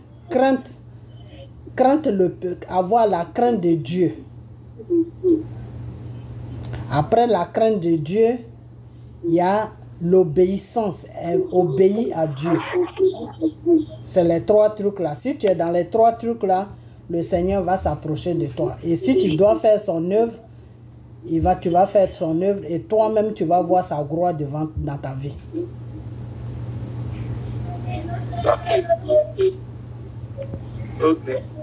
Parce que si tu ne nourris pas, ce qui peut faire que tu vas t'approcher de Dieu, comment tu vas t'approcher de Dieu? Tu ne peux pas t'approcher de Dieu. Dieu ne peut pas s'approcher plutôt de toi parce que c'est lui qui vient. C'est lui qui vient vers toi, c'est pas toi qui vas vers lui. Toi, tu poses les actes que tu dois poser et puis lui, maintenant, il vient vers toi. Et les actes que tu dois poser, c'est que ton âme et ton esprit ont faim. Alors, il faut les donner à manger. Si tu ne les donnes pas à manger, comment Dieu peut s'approcher de toi? Parce que pourquoi est-ce que Satan prospère beaucoup dans notre vie? Pourquoi est-ce que Satan prospère beaucoup dans la vie des êtres humains qui sont sur la terre? Parce que la chair mange beaucoup. La chair est rassasiée. La chair ne manque de rien. Est-ce que tu comprends? Oui, je comprends. Notre chair ne manque de rien. Notre chair est propre toujours. Notre chair est bien habillée. On entretient plus notre chair que notre âme et notre esprit. Et c'est pour cela qu'on est plus loin de Dieu et puis on est plus rapproché de Satan. Pourquoi? Parce que ce que Satan lui, ce qu'il a pris sur nous là, c'est la chair. Satan n'a pas droit à notre âme. Satan n'a pas droit à notre esprit. Et c'est pour cette raison que quand Satan doit tuer quelqu'un, il demande la permission à Dieu. Parce que l'esprit et l'âme, c'est ça qui te fait vivre. Donc si Satan ne peut pas seulement tuer ta chair, parce que ta chair, là, c'est pas ça qui te fait vivre. C'est ton esprit et ton âme qui te fait vivre. Donc celui-même qui tient ta vie dans sa main, là, c'est Dieu. C'est Dieu, c'est pas Satan. Tu vois, c'est Dieu, c'est pas Satan. Et pourquoi souvent on a des maladies où tu as mal au dos, où tu as mal au rein, où tu as mal aux pieds, où tu as mal ceci. Mais ça, c'est Satan qui fait ça. Parce que Satan a le droit sur notre chair. Pourquoi Satan a le droit sur notre chair? Parce que ce qu'on doit prendre pour nourrir, ce qu'on doit prendre pour nourrir notre âme et notre esprit, on ne le fait pas. Donc notre âme et notre esprit est faible. Donc ça ne peut pas lutter avec Satan de nous empoisonner notre chair. Donc notre chair est abandonnée à Satan. Donc c'est pour cela que Satan joue beaucoup avec notre chair. Et c'est pour cette raison qu'on a beaucoup de maladies. Je comprends plus le passage dans la Bible où Dieu a donné la permission au diable de faire tout ce qu'il voulait avec Job, mais n'est pas touché son âme. Voilà. Voilà, tu vois. Parce que l'âme, là, ça appartient à Dieu. L'esprit appartient à Dieu. C'est les deux là qui font qu'on est connecté à Dieu. Puisque l'image de Dieu, c'est l'âme. C'est l'esprit plutôt. Ok?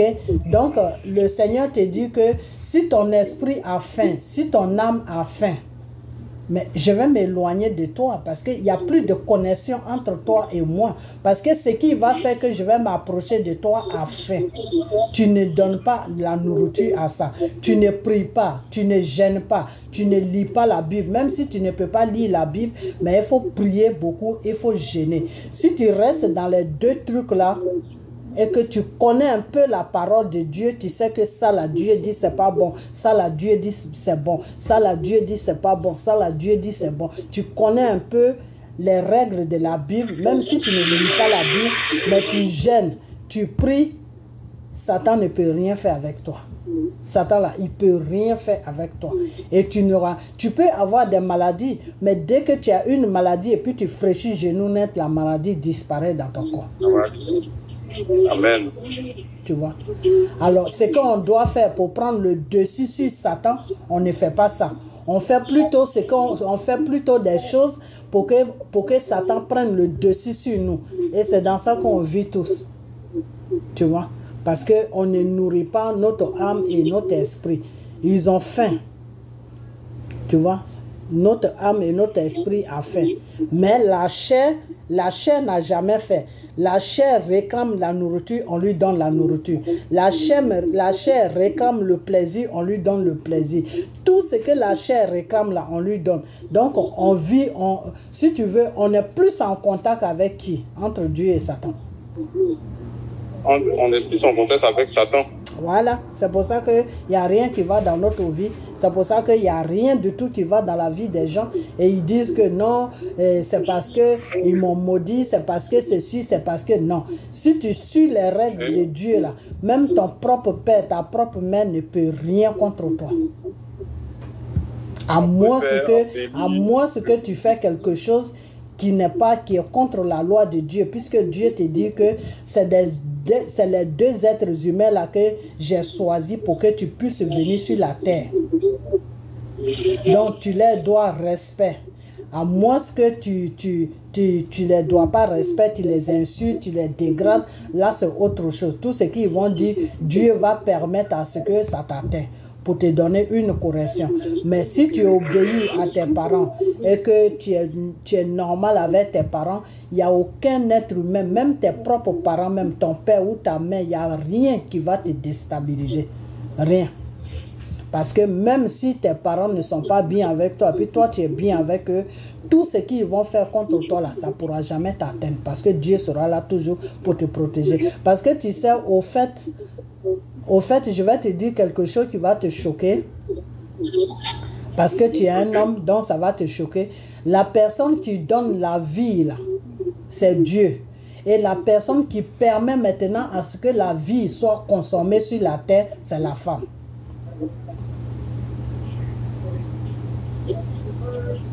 Je ne comprends pas trop pour consommer. Ok. Quand une femme tombe enceinte, là, faut pas penser que c'est parce que l'homme a des relations avec la femme que la femme tombe enceinte. Non, c'est pas ça. C'est quoi? Hein? C'est quoi? Je veux avoir plus d'arguments là-dessus. Ok. Quand la femme tombe enceinte, c'est Dieu qui permet que la femme tombe enceinte. C'est pas l'homme qui permet que la femme tombe enceinte. Faut me poser des questions pour que je puisse te répondre. Parce que, oui, je vois. Parce que c'est l'homme qui met sa sémence à la femme pour qu'un enfant vienne au monde. Donc, j'arrive pas à comprendre. Bon. Ok. La sémence là que l'homme met à la femme là, ça peut pas faire d'enfant. Je veux savoir pourquoi. Parce que on sait, bon, on est parti à l'école à médecine. C'est quand on vous apprend à l'école là, et ce que je suis en train de te dire là, c'est deux choses. L'école, le monde, si tu veux, je vais te dire quelque chose qui va te choquer, mais ça, tu n'es pas responsable de ça. Moi, je suis responsable de ça. Le monde est un monde, on est dans un monde de mensonges.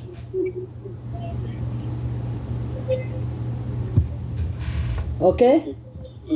Oui, ok. Voilà. On est dans un monde de mensonges. Le monde prend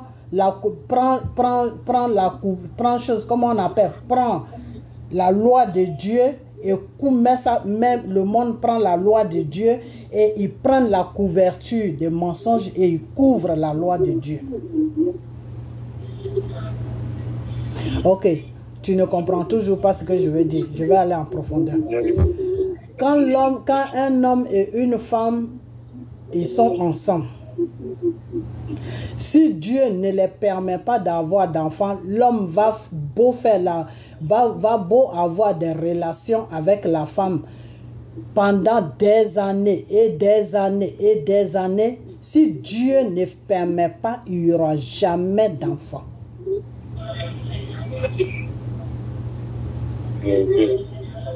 Bah, je suis d'accord. Je suis d'accord avec.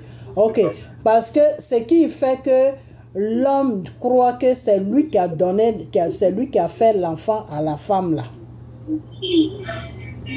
C'est juste une nourriture que l'homme donne à l'enfant qui est dedans.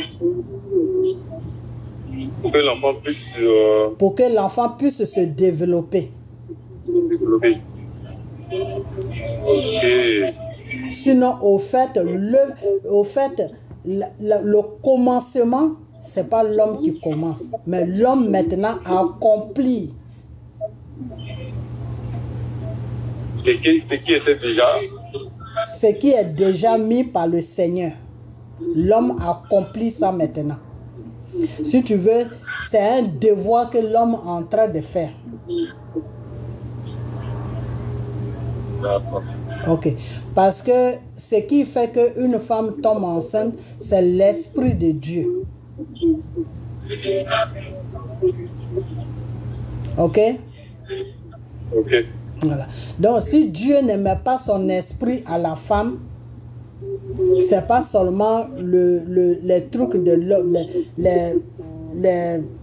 les outils de l'homme là qui peut faire que la femme peut tomber enceinte. Non, c'est l'esprit qui doit s'imposer d'abord. Quand une fois que l'esprit s'impose maintenant dans le ventre de la femme, c'est l'homme maintenant nourrit maintenant jusqu'à ce que cet esprit là arrive à un certain moment, l'esprit maintenant va se changer et va prendre le corps humain maintenant.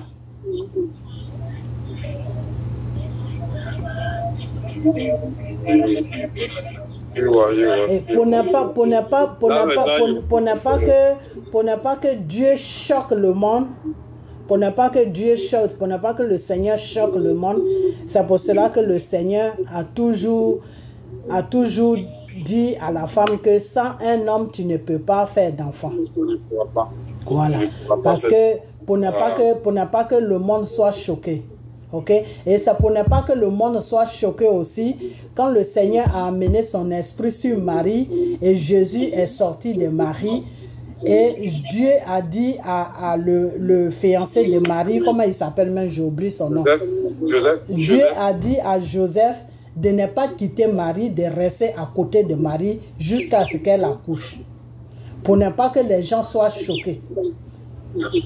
Donc, on est toujours dans ce lot-là. Pour ne pas que l'humanité soit choquée. C'est toujours le même système. C'est toujours le même système pour ne pas que l'humanité soit choquée. Sinon, la femme seule et avec Dieu seulement, un enfant peut se créer.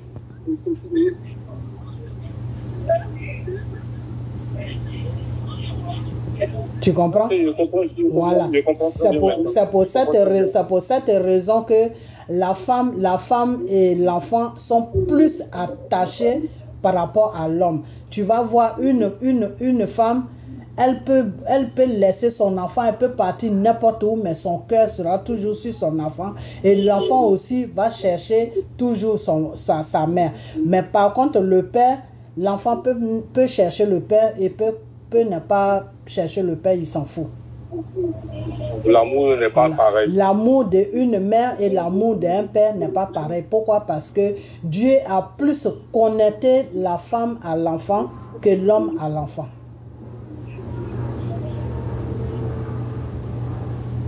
Donc, ceux-mêmes qui ont fait que la personne qui a fait même que la terre s'est multipliée, c'est la femme, c'est pas l'homme. Et c'est pour cette raison que quand Dieu a créé Adam, Dieu est resté longtemps avec Adam pendant des siècles et des siècles. Hein. C'est pas que Dieu a créé Adam net, il a créé Ève. Non, ils sont restés longtemps ensemble. Dieu l'a montré beaucoup de choses. Et c'est pour cette raison que Adam parlait aux animaux, Adam parlait aux mouches, Adam parlait aux cafards, Adam parlait avec l'eau.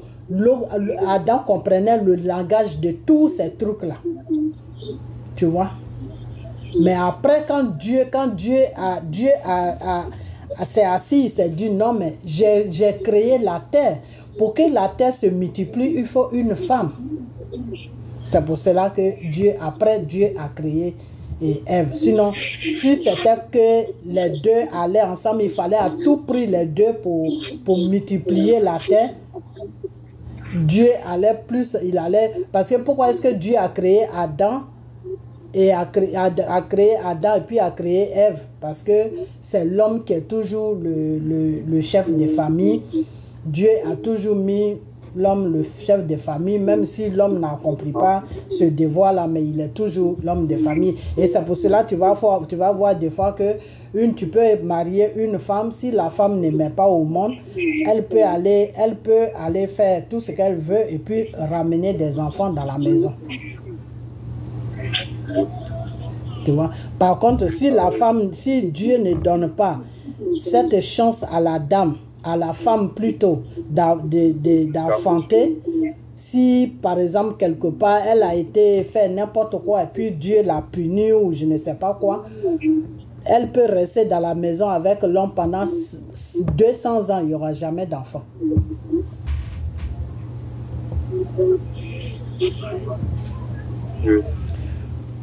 Donc, si tu veux même, si on rentre vraiment dans la loi de Dieu, c'est Dieu et la femme qui peuvent multiplier choses, comme on appelle la terre. Parce que Dieu, lui, il met dans le ventre de la femme, il met l'esprit. Et cet esprit-là, en même temps, il peut contrôler ça jusqu'à une certaine période. Dieu peut changer maintenant l'esprit à l'être humain. Et l'esprit-là peut prendre le corps de l'être humain. Et puis, tu peux accoucher.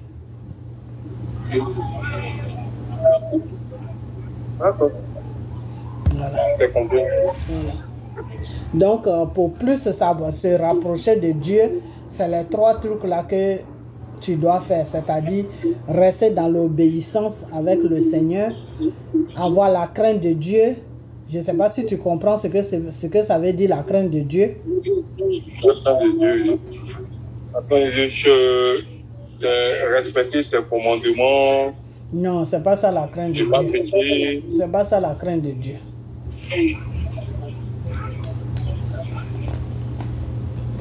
C'est alors quoi?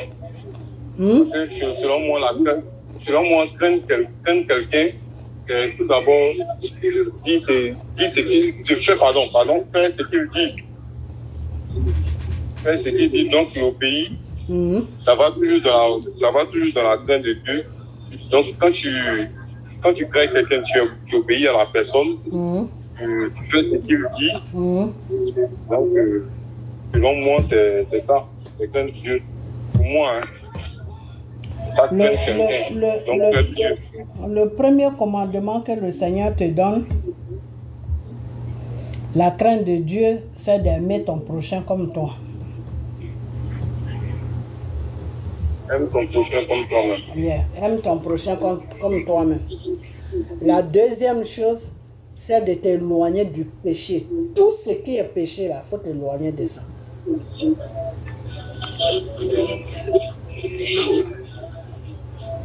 C'est de fuir le péché. Il faut fuir le péché. De la façon que Joseph a fui le péché, là. Il faut fuir le péché comme ça. Une femme qui n'est pas pour toi, là, il ne faut même pas la regarder, il ne faut même pas l'approcher. Parce que est-ce que tu sais que les yeux seulement peuvent pécher sans même que toi-même tu consommes le péché? Oui, il arrive. Ok.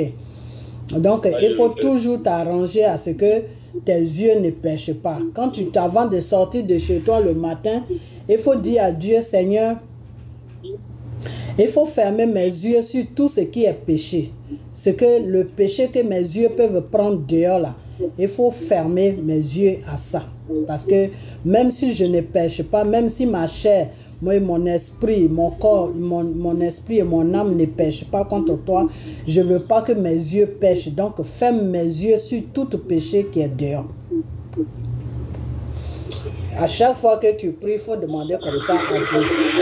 Si tu dis ça à Dieu, quand tu vas voir même une femme qui est à moitié nue, là, les autres vont la voir, mais toi, tu ne vas pas la voir.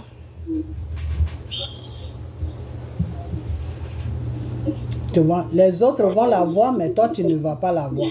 Et quelqu'un va venir te dire, mais tu as vu là ce qui est chose. Tu as vu la femme là, tu vas dire, mais de quoi tu parles? Parce que Dieu a fermé tes yeux sur ça. Voilà. Donc, quand tu pries, il faut toujours demander à Dieu, Seigneur, je vais aller dehors à ce jour, de tel jour, là, ce matin, là, après, quand je quitte devant ta face, je vais m'habiller pour aller dehors, ou je suis déjà habillé, je dois aller dehors. Donc, quand je vais arriver dehors, tout péché que mes yeux peuvent prendre là, il faut fermer mes yeux sur tout péché que mes yeux peuvent prendre. Parce que c'est toi celui qui a ce pouvoir-là de fermer mes yeux sur tout ce qui est péché. Des péchés de regard. Tu dis péché de regard. Tout ce que mes yeux vont pour regarder, qui va aller contre ta volonté, il faut fermer mes yeux sur ça. Donc tu vas voir même une femme qui est nue, c'est-à-dire tu la vois comme ça, mais ton esprit et ton âme ne prennent pas ça.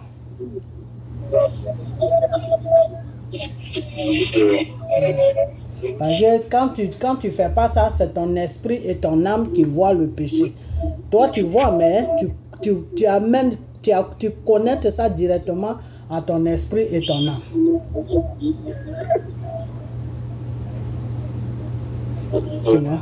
Donc pour vraiment te connecter au Seigneur, il faut lui demander de t'amener dans l'obéissance et puis de te donner l'amour, de te donner l'amour de ton prochain et de te détourner de tout ce qui est péché qui peut faire que tu peux t'éloigner de lui, de te détourner de tout péché. C'est tout. Voilà les 3 commandements. Et puis, lis beaucoup la parole de Dieu, comme vous êtes des étudiants, lis beaucoup la parole de Dieu. Lis beaucoup la parole de Dieu. De temps en temps, tu peux prendre un jour de jeûne dans la semaine. Tu peux prendre 2 jours de jeûne dans la semaine. Quand ça te vient à cœur de jeûner, tu dis, Seigneur, demain, je vais prendre un jour de jeûne devant ta face pour tous mes péchés que j'ai commis devant toi et sur la terre. Je vais prendre 2 jours de jeûne devant ta face, te demander pardon pour tout ce que j'ai fait qui t'a blessé. Je vais prendre l'autre jour, le 2e jour, je vais le prendre aussi pour déposer tous mes problèmes vers toi. Il faut demander, le Seigneur dit, il faut lui demander, il faut demander. Demande à Dieu, demande chaque jour à Dieu de ce que tu veux sur la terre, il faut lui demander. Mais quand tu veux que Dieu accomplisse tes demandes, il faut marcher selon sa volonté. Une fois qu'il t'a fait la promesse, oui, c'est qu'il va le faire.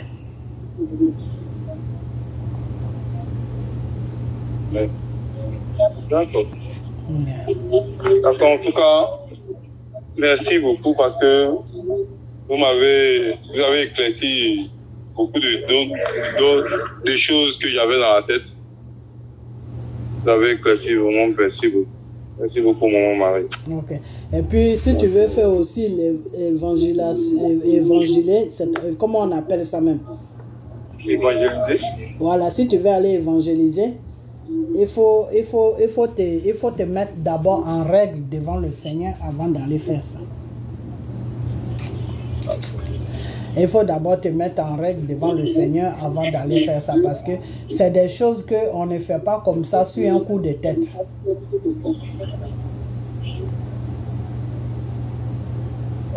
Voilà, c'est des choses qu'on ne fait pas. C'est des choses qu'on ne fait pas comme ça sur un coup de tête, parce que quand tu vas partager la parole de Dieu dehors, il faut t'attendre aussi que tous ceux qui vont t'écouter, il y a des gens qui sont possédés par le Satan.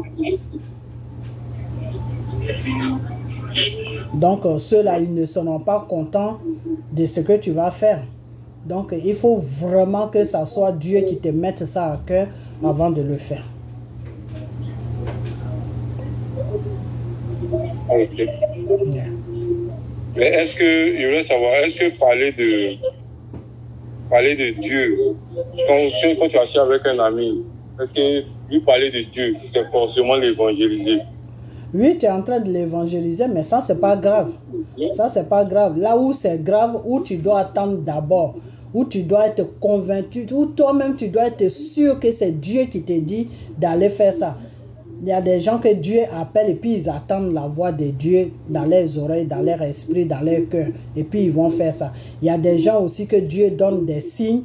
Dieu parle d'une manière à une autre. Dieu nous parle tous. Mais c'est parce que souvent les gens ne font pas attention. Ok?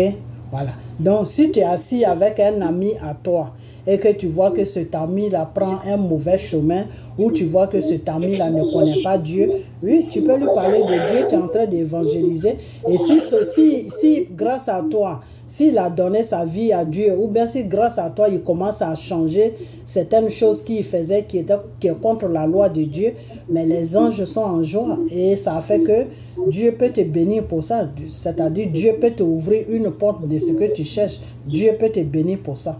Parce que ça veut dire que tu as changé, tu as touché son enfant de le connaître. Donc Dieu peut te bénir pour ça. Bon, maintenant, quand il s'agit maintenant de se lever le matin, soit un samedi matin, aller toquer aux portes des gens ou trouver des gens dans les rues et puis leur parler de Dieu, il faut que toi-même tu sois en ordre devant Dieu. Il faut que toi-même tu sois en ordre devant Dieu. Il faut que tu sois sûr que tu es en ordre devant Dieu, qu'il n'y a pas quelque chose que Satan peut prendre pour venir t'accuser devant Dieu. Tu vois, tu peux pécher, tu peux faire un péché, mais en même temps que tu pêches là, il faut tout de suite te mettre en cause que non, ça là, Dieu n'aime pas ça, mais pourquoi j'ai fait ça? Et dès que tu rentres chez toi, tu finis de te laver tout, il faut aller devant la face de Dieu pour lui dire, Père, je sais que j'ai péché aujourd'hui parce que j'ai fait quelque chose, mon cœur n'est pas tranquille. Ce que j'ai fait, moi-même, je n'aime pas. Et si je n'aime pas, c'est parce que toi, Dieu, tu n'aimes pas. Donc, c'est toi qui es en train de me parler à travers mes pensées. Donc, vraiment, je te demande pardon. Je ne vais plus refaire ça. Mais aide-moi à enlever tout ce qui est dur là. Il faut m'aider à enlever ça dans ma vie parce que je te dis, je ne veux pas faire, mais à chaque fois, je retombe là-dedans. Donc, aide-moi à me corriger pour que je sois agréable devant ta face. Tu vois, non? Une fois que tu peux, comme tu l'as dit tout à l'heure, tu peux évangéliser avec tes amis comme ça, en parlant comme ça, oui, donnez votre vie à Dieu parce que c'est comme ça. Voilà, tu vois. Mais toi-même, tu es décidé, dire que tu veux faire le tour d'un quartier et puis évangéliser. Il faut que ça soit vraiment, il faut que toi-même tu sois correct devant le Seigneur. Parce qu'il n'y a que comme ça que les gens vont t'écouter. Et puis il n'y a que comme ça aussi que Dieu va enlever le mal devant toi. Parce que dans l'évangélisation, évangéliser, là, tu peux trouver le mal aussi devant toi. Tu vois? Donc Dieu va enlever tout ce qui est mal devant toi. Et Dieu va te conduire dans ça toute la journée jusqu'à te ramener dans la paix. Il va te faire sortir dans la paix. Il va te faire ramener dans la paix. Parce que tu es en train de faire son œuvre. Donc, pour faire son œuvre là, il faut que toi-même, tu corriges ta vie pour que Dieu soit un peu, s'approche un peu de toi avant de le faire. Bon, maintenant, entre amis, tu peux le faire. Oui, c'est normal, tu peux le faire. On dit ce qu'on connaît, c'est ce qu'on partage. Hein. Ce que tu connais, c'est ce que tu partages. Donc, il n'y a pas de mal à ça. C'est ce qui est juste en tout cas. Ok. D'accord, maman Marie. Vraiment merci. Ok. Vraiment merci pour tous ces enseignements et de m'avoir éclairci. Vraiment que Dieu vous bénisse. Amen. Et vraiment passer une très bonne nuit. Okay. Ici déjà il est 2h du matin. Yeah, ben, je vais vous laisser. Et puis vraiment que la grâce de Dieu soit sur vous et puis sur toi. Amen. Plutôt parce que tu es mon fils. Sur toi et puis vraiment c'est bien. Je suis contente parce que je vois que quand on demande c'est pour savoir et puis tu veux connaître Dieu. Tu es en train de prendre une bonne voie. Et il faut que tous les jeunes qui sont sur tous nos enfants, il faut qu'ils viennent à Dieu. Parce que toute chose qui est sur la terre, c'est Dieu qui a créé ça. Satan n'a rien créé. Satan n'a rien créé. C'est Dieu qui a ta vie dans la main. Ton bonheur, ton malheur, tout, c'est Dieu qui a ça dans sa main. Tu vois, donc ce Dieu-là, il faut le connaître et puis faire recours à lui. Le Seigneur a dit, quand Jésus même, il était avec ses disciples, que ses disciples le suivaient, ses disciples ne demandaient pas parce qu'ils étaient étonnés de tout ce que Jésus disait. Ils étaient dans un autre monde, ils étaient dépassés. Parce qu'ils n'avaient jamais entendu des paroles comme ça. Ils n'ont jamais entendu ça, c'est vrai. Et à la fin, qu'est-ce que Jésus les a dit? Jésus a dit, mais depuis que vous me suivez, vous ne demandez pas. Mais demandez tout ce que vous voulez. Tu vois, donc il faut mettez-vous en règle et puis demandez. Si vous demandez à Dieu, il va vous donner ce que vous demandez parce que c'est lui qui vous a créé, c'est lui qui est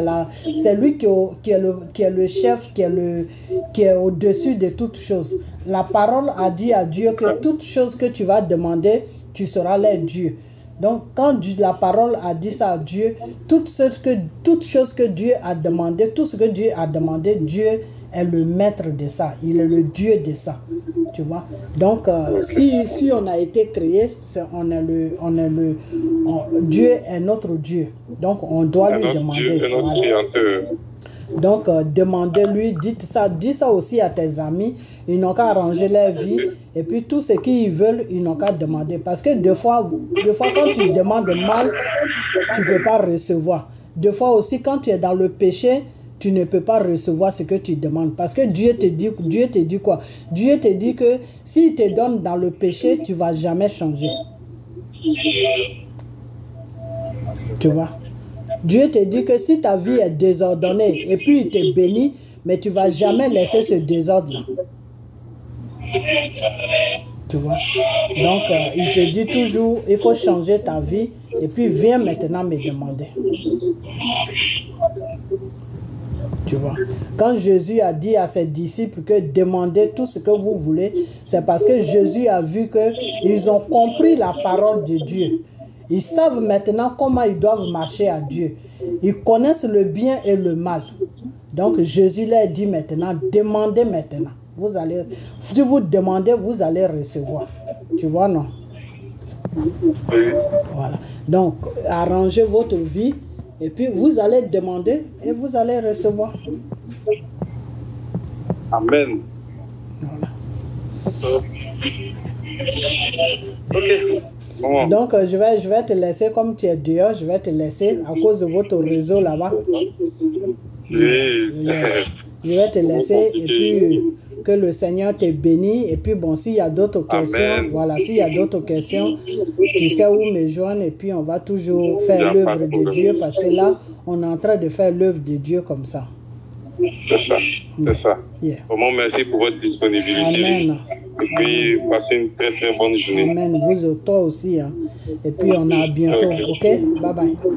Ok, bye bye. Ok.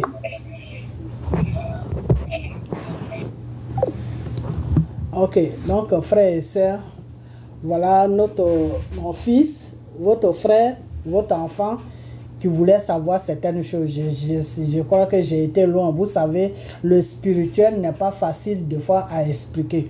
Toi, tu comprends ce que la personne veut dire, tu connais le sens de ce que la personne veut dire, mais tu es obligé d'aller chercher les mots pour que ceux qui vont écouter puissent comprendre de quoi tu parles et de quoi l'autre aussi parle. Ok? Lui, il connaît les questions qu'il a posées, mais il ne savait pas les réponses. Je lui ai donné les réponses en cherchant les mots pour qu'il puisse comprendre, pour que vous aussi qui allez écouter la vidéo, pour que vous puissiez comprendre. Et c'est pour cela que la vidéo a été très très longue, tu vois. Donc la prochaine fois, on va essayer de couper ça un peu plus court. Donc tous ceux qui veulent poser des questions au niveau de notre Père, le Dieu Tout-Puissant, tous ceux qui ne comprennent pas vraiment comment ça se passe avec Dieu, ils n'ont qu'à juste me contacter sur ma page et puis je vais les faire passer comme j'ai fait passer votre frère, votre fils et puis on va en discuter. J'ai toujours dit, je dis ce que je connais pas, ce que je connais pas, ce que je dis plutôt, excusez-moi, je dis plutôt ce que je connais. Ce que je connais pas, je rentre pas dedans. Je vais à la prière. Et si je peux recevoir, je reçois. Si je ne peux pas recevoir aussi, bon ben, on passe dessus. Avec le temps, Dieu va me montrer ou bien il va me dire. Parce qu'avec Dieu, il ne faut jamais être pressé. Dieu peut te donner une révélation là tout de suite ou bien il peut te dire quelque chose là tout de suite. Le sens de pourquoi il t'a dit ça, il va te dire ça peut-être dans 6 mois, dans 1 an, dans 2 jours, dans 3 jours, dans 2 secondes, dans 3. Donc Dieu, avec Dieu, tout est possible. Ok? Voilà. Donc... tous ceux qui veulent passer, comme ce frère-là, comme ce fils-là, ils n'ont qu'à juste m'écrire sur ma page ou s'ils connaissent, ils ont le numéro de téléphone, ils n'ont qu'à juste m'écrire et puis on va parler de Dieu. On fait toujours l'œuvre de Dieu, ok? Et le Seigneur, là où il est sur son trône, il est content de nous, ok? Donc, je vais couper la vidéo parce que ça arrivait trop loin et excusez-moi encore si on a été trop loin, mais il fallait que je donne plus d'explications, ok? Donc, je vous dis que la main de Dieu soit sur vous et le Fils aussi qui a posé toutes ces questions, que le Seigneur le bénisse, ok, et que le Seigneur le fortifie, que le Seigneur lui donne plus de connaissances encore, ok, pour qu'il puisse savoir le sens même de son Dieu qu'il a créé, pour qu'il puisse le comprendre aussi. Ok, parce que le Seigneur te dit qu'avant de me connaître, il faut chercher à me connaître. Avant de me prier plutôt, oh là là, je suis fatigué, il faut que j'arrête. Avant de m'adorer et me louer, il faut chercher à me connaître. Et c'est ce qu'il est en train de faire. Et ce qu'il est en train de faire là, c'est très bon. Vous devez faire la même chose aussi parce que tu ne peux pas adorer quelque chose et louer quelque chose et prier quelqu'un que tu ne connais pas. Ça ne se fait pas. Donc le Seigneur te dit, avant de faire tout ça, il faut chercher à me connaître. Et le chercher à connaître, c'est quoi? C'est de poser des questions qui sont dans sa parole. Qu'est-ce que ça veut dire? Dieu a dit ça. Qu'est-ce que ça veut dire?